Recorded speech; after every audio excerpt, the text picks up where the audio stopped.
कहानी के आगाज में हम अमेरिका के एक छोटे से शहर पैराडाइज को देखते हैं। ये एक सच्ची कहानी है जिसका आगाज 7 नवंबर 2018 की शाम से होता है। इस वक्त केविन नामी एक शख्स जो स्कूल बस ड्राइवर है तमाम बच्चों को उनके घरों तक छोड़ रहा होता है।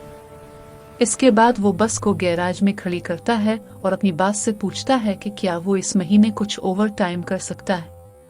लेकिन बास जवाब देती है कि यहाँ तुमसे ज्यादा सीनियर लोग मौजूद हैं।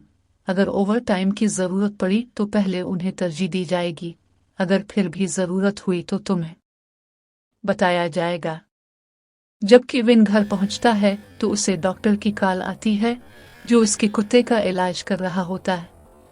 डॉक्टर बताता है कि तुम्हारे कुत्ते का कैंसर आहिस्ता आहिस्ता पूरे जिस्म में फैल चुका है और तुम्हें जल्द फैसला करना होगा। बेहतर यही है कि उसे हमेशा के लिए सुला दिया जाए। परेशान होकर केविन अपने कुत्ते के साथ इसके आखिरी चंद घंटे गुजारने लगता है। इसी दौरान उसे मालूम होता है कि इसका बेटा शान आज भी स्कूल नहीं गया। शान रोज नए बहाने बनाता था। केविन इसे समझाता है कि तालीम जरूरी है, मगर शान जवाब देता है कि आपने भी तो अपनी पढ़ाई अधूरी छोड़ दी थी, फिर मैं छोड़ दूं तो क्या हो जाएगा। केविन गुस्से और दुख के साथ कहता है कि मेरी मजबूरी थी, तुम्हें तो मौका मिल रहा है, मेरी गलती तुम क्यों दोहरा रहे हो। मगर शान मौसीकी की आवाज तेज कर देता है ताकि बाप की बात ना सुने। केविन अपने खानदान को खुश रखने के लिए दिन रात मेहनत करता है। वो चाहता है कि इसका बेटा एक बेहतर जिंदगी गुजारे।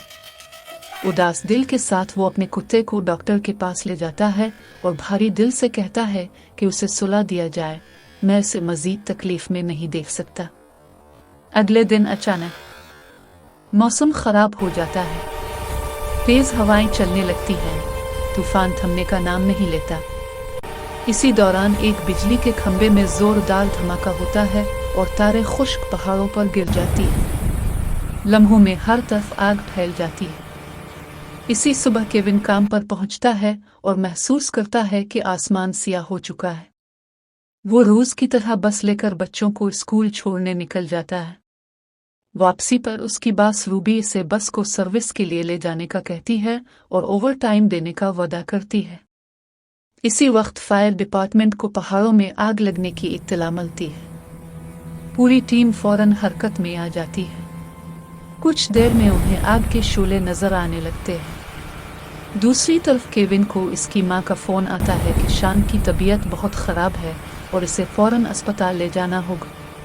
आग इतनी खतरनाक हो चुकी होती है कि फायर चीफ पूरे शहर की बिजली बंद करने का हुक्म दे देता है, मगर अब तक कई घर आग की लपेट में आ चुके होते हैं। लोग जान बचाने के लिए भाग रहे होते हैं। रूबी केविन को हुक्म देती है कि बस फौरन गैराज वापस ले आओ, मगर केविन के लिए नौकरी से ज्यादा इसके बेटे की जान अहम होती है।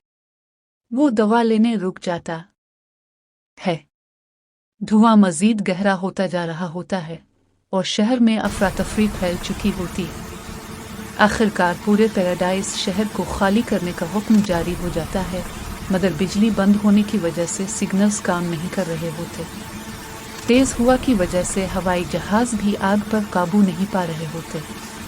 केविन को अपनी साबिका बीवी लिंडा की कॉल आती है जो गुस्से में कहती है कि तुमने शान की ठीक से देखभाल नहीं की।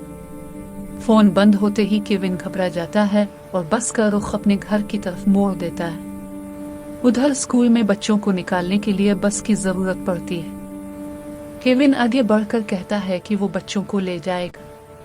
वो स्कूल पहुंचता है, मगर हार्न की आवाज धुएं में दब जाती है। वो खुद क्लास में जाकर बच्चों को बस तक लाता है। टीचर मेरी भी बच्चों के साथ बस में बैठ जाती है। सड़कों पर खतरनाक जाम होता है। आग हर तरफ फैल चुकी होती है। केविन गलत लेन से, तंग रास्तों और जलती सड़कों से गुजरता हुआ बच्चों को महफूज जगह की तरफ ले जाता है। रास्ते में मुसल्ला लोग गाड़ियां लौटने लगते हैं, मगर केविन अपनी जान खतरे में डालकर बच्चों को बचा लेता है।